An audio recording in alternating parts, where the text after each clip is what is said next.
Other than Antarctica, the most silent, the most mysterious, and the least explored of all of these continents or continental dimension country happens to be Russia and Central Asia.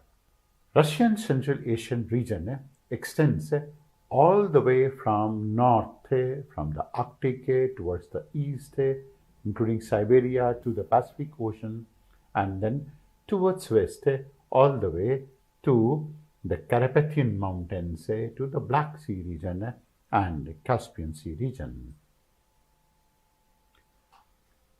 The heart and core of Russia is going to be the North European plain. That is where Russia resides.